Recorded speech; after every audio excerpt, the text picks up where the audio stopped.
राजस्थान कांग्रेस में कुर्सी को लेकर घमासान छिड़ा हुआ है। अशोक गहलोत और सचिन पायलट के हामी एक बार फिर आमने सामने है। कांग्रेस के ज्यादातर एमएलएज गहलोत के साथ हैं, जो 2 साल पहले हुई बगावत की याद दिला रहे हैं और किसी भी कीमत पर सचिन पायलट को सीएम बनाने को राजी नहीं हैं। तो वहीं पायलट गुट के एमएलएज गहलोत के हक में जुटे एमएलएज को गीदड़ बता रहे हैं।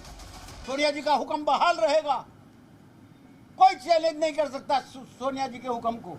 गद्दारी करने वालों को पुरस्कार दिया जावे, ये यहाँ का विधायक कभी बर्दाश्त नहीं करेगा।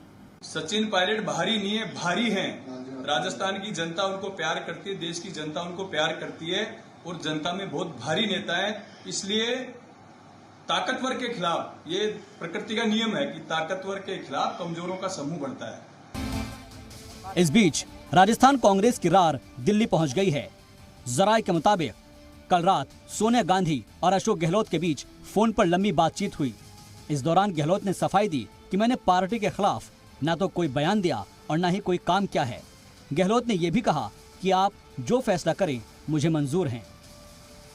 खबर है कि जल्द ही गहलोत की सोनिया गांधी से मुलाकात हो सकती है। जराये के मुताबिक मुलाकात के बाद बात बन गई तो गहलोत कांग्रेस के सदर ओहदे के लिए पर्चा नामजदगी दाखिल कर सकते हैं। राजस्थान में चल रहे सियासी दांवपेच पर फिलहाल सचिन पायलट खामोश है। हालांकि वो आला कमान से लगातार राब्ते में है और सचिन पायलट दिल्ली भी पहुंच गए हैं। कल सचिन पायलट के राहुल गांधी और प्रियंका गांधी से करीब 14 मरतबा फोन पर बात हुई। इस दौरान सचिन पायलट ने कहा कि कब तक मुझे ऐसे अपमान झेलने पड़ेंगे। जराये के मुताबिक राहुल गांधी और प्रियंका गांधी ने भरोसा दिया है कि अगर सरकार की कमान नहीं मिल पाई तो रियासत की दोबारा कमान सौंपी जाएगी। दरअसल इतवार को राजस्थान कांग्रेस विधायक दल की मीटिंग बुलाई गई थी। इस मीटिंग में शामिल होने के लिए मल्लिकार्जुन खड़गे और अजय माकन भी जयपुर पहुंचे थे। हालांकि बैठक से पहले ही गहलोत हामी 92 एमएलएज वजीर शांति धारीवाल के घर पहुंच गए थे। सचिन पायलट को सीएम बनने से रोकने के लिए इन 92 एमएलएज ने असेंबली स्पीकर सीपी जोशी को अपना इस्तीफा सौंप दिया था। हालांकि अब इस बैठक में शामिल कुछ एमएलए ने गुमराह किए जाने का इल्जाम भी लगाया है। इल्जाम है कि कई एमएलए को फोन करके ये कहा गया था कि विधायक दल की बैठक सीएम रिहाइशगाह पर नहीं बल्कि शांति धारीवाल के घर होगी। इस बैठक में पायलट खेमे के एमएलए खिलाड़ी लाल बैरवा भी पहुंचे थे। अब उन्होंने इशारों में गहलोत खेमे पर संगीन इल्जाम लगाए हैं। जो कंफ्यूजन था वो यही था। चीफ विप ने मीटिंग के लिए कॉल किया, 7 बजे मुख्यमंत्री आवास पर ऑब्जर्वर्स आएंगे, सबको मीटिंग में वहां पहुंचना है। उसी चीफ विप ने एक अलग फोन करके और बोलो मीटिंग का स्थान चेंज हो गया है, टाइम चेंज हो गया है, गुमराह किया गया विधायकों को, जो भी है। खिलाड़ी लाल बैरवा के इल्जाम की तस्दीक गहलोत सरकार को हिमायत दे रहे आजाद एमएलए खुशवीर सिंह ने भी की। खुशवीर सिंह ने कहा कि उन्हें विधायक दल की बैठक के लिए शांति धारीवाल के घर पहुंचने को कहा गया था। मैंने कहा कहाँ आना है, तो कहा साहब विधायक दल की बैठक माननीय धारीवाल साहब के वहाँ रखी है, वहाँ पहुँचना है।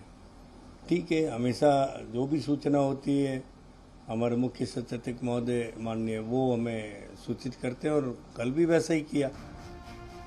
पूरे सियासी ड्रामे में सवालों के घेरे में आए राजस्थान कांग्रेस के चीफ व्हिप महेश जोशी ने सारे इल्जामात को बेबुनियाद बताया है।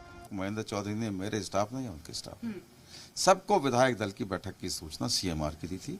25 तारीख को शाम को 7 बजे सीएमआर में बैठक है विधायक दल की, इस सबको सूचित किया था। इसलिए मैं समझता हूं उनके आरोप में कोई दम नहीं। इस बीच कांग्रेस आलाकमान की सख्ती के बाद गहलोत हामी एमएलए के सुर भी बदलने लगे हैं। वो कह रहे हैं कि सभी को आलाकमान की बात माननी चाहिए। ये जो घटनाक्रम चल रहा है ये कांग्रेस पार्टी के लिए बड़ा दुर्भाग्यपूर्ण है और सबको अपनी भावनाएं रखने का अधिकार तो है, पर अपनी भावनाएं रखने के बाद सभी लोगों को पार्टी के हाईकमान का निर्णय स्वीकार करना चाहिए। फिलहाल राजस्थान की लड़ाई अब दिल्ली पहुंच गई है। पायलट और गहलोत दोनों हाईकमान के राब्ते में हैं। अब तक चुप्पी साधे बैठे सचिन पायलट दिल्ली पहुंच चुके हैं। अशोक गहलोत के भी जल्द ही राजधानी पहुंचने की खबर है, यानी अब राजस्थान में हुई कलह की सुलह दिल्ली में होगी।